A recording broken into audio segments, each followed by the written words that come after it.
कुछ लोग डिप्रेशन की वजह से, एंग्जाइटी की वजह से, स्ट्रेस की वजह से वो सेक्स का डिज़ायर कम हो जाता है। अगर आपको लगता है कि आप ज़्यादा स्ट्रेस्ड हैं, डिप्रेशन में हैं, एंग्जाइटी में हैं, तो गेट योर ट्रीटमेंट। अगर आप ट्रीटमेंट नहीं लेंगे उस चीज़ का, तो ज़ाहिर है आपको जो डिज़ायर है, ख्वाहिश है आपकी, ठीक नहीं रहेगी, कम हो जाएगी, लिबिडो कम होता जाएगा और इस चीज़ को आप इंजॉय नहीं कर पाएंगे।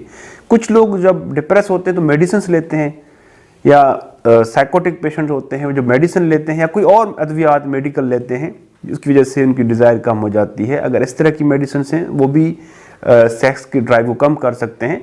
लेकिन अगर ऐसा कोई मसला आ रहा है तो just discuss with your physician और साइकेट्रिस्ट कि वो दवाइयाँ चेंज हों, ताकि आपको जो ड्राइव का मसला है वो ठीक हो जाए।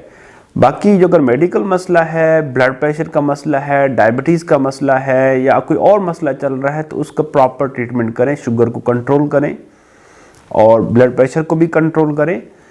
कोलेस्ट्रॉल ज़्यादा ना लें, कोलेस्ट्रॉल एक मकदार में लेना बहुत ज़रूरी है, क्योंकि एक मकदार में नहीं लेंगे तो आपका टेस्टोस्टेरोन लेवल कम हो जाएगा, क्योंकि टेस्टोस्टेरोन लेवल जब कम हो जाता है तो लिबिडो में कमी आ जाती है, जिनसी ख्वाहिश में कमी हो जाती है।